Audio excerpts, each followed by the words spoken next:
Fall River, the mayor wants to equip police officers with body-worn cameras. That is a move most police departments at Fall River's size have already made in response to calls for police reform.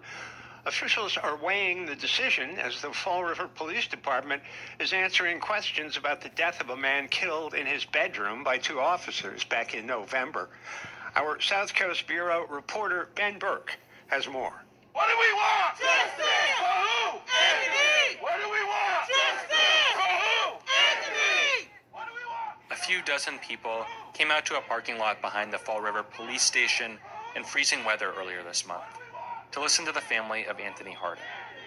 Harden was 30 years old when he was shot and killed in his bedroom in November. Detectives investigating his death for the Bristol County District Attorney say two police officers had just interviewed Harden's girlfriend about an argument that she says turned violent.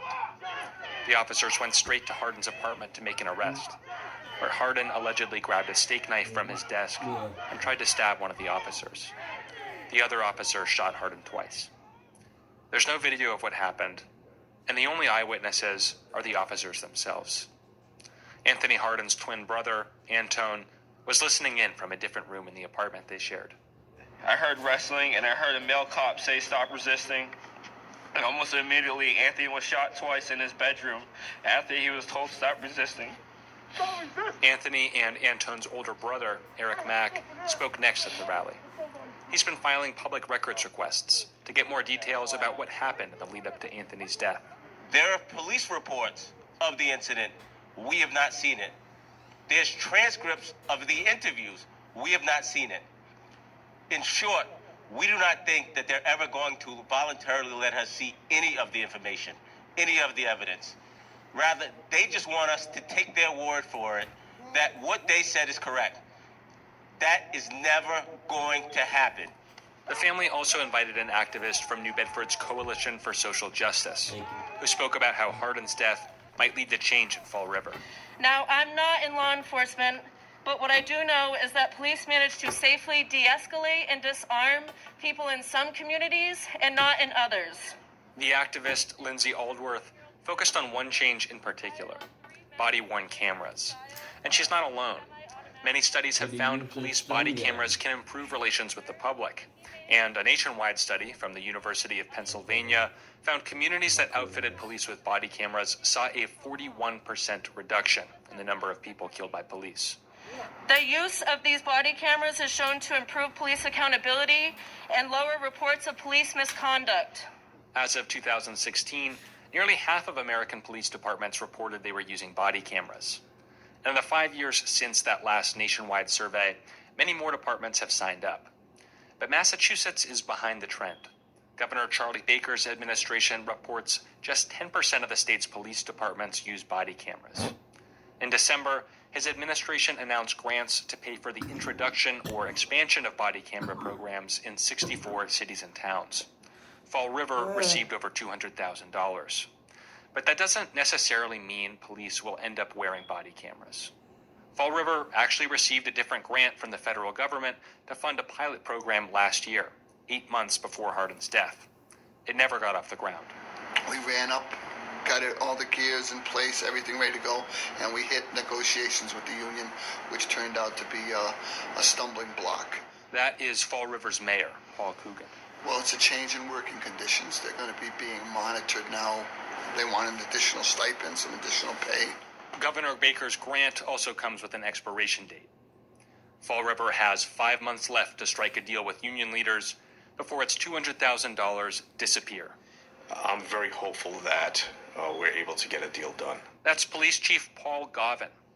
The presidents of Fall River's police unions did not respond to my requests for comment, but Govin was able to fill me in on some of the concerns his officers have. You know, if we do end up recording full time, how is that going to affect the people who are giving us information and how they're relating to an officer if he's recording? Are they still going to be open with us and providing information to police?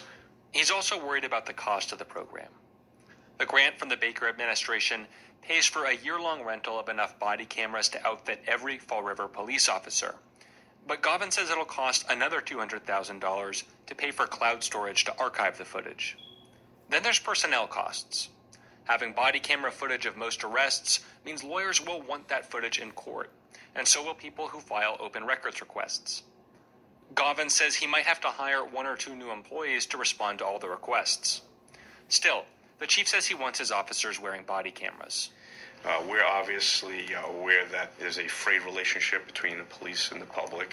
I think it's going to help us really help mend that frayed relationship and help build on our public trust here.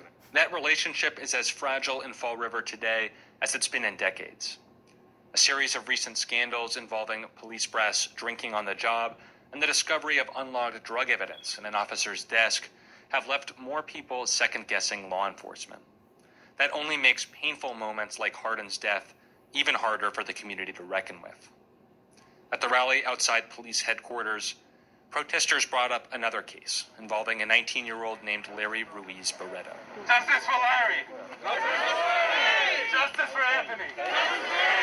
Justice for Larry! 5 years before Anthony Harden's death, Larry and his father drove up to the Fall River Industrial Park to watch some drag racing.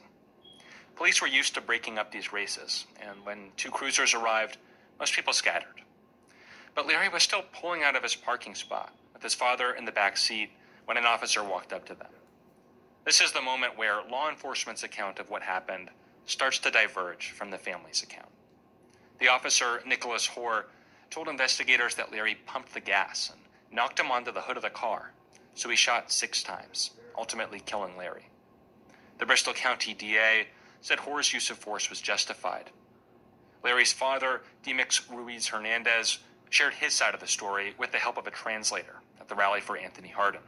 Sé que ustedes están pasando una situación grande, You know that you're going through a difficult time, como también pasó mi familia. just as my family went through. Ruiz Hernandez insists that his son stopped the car as the officer was approaching, and that neither of them could understand the officer's orders because they didn't speak English. He says the officer started shooting when Larry reached for the stick shift to put the car back into park. Later, after Larry was pronounced dead at the hospital, a fight broke out between Larry's family and the Fall River police. Cuando fuimos al hospital, el día que me mataron a mi hijo, When we went to the hospital the day my son was killed, golpearon a toda mi familia. they beat all of my family. One of the officers involved in the fight, Michael Pessoa, is now the subject of a separate criminal case and several lawsuits alleging he lied in official reports to cover up police brutality. Pessoa was fired this month. The family of Larry Ruiz Barreto is now suing the city, seeking a payment of $34 million. If there was a video of what actually happened the night of Larry's death, the lawsuit might not exist.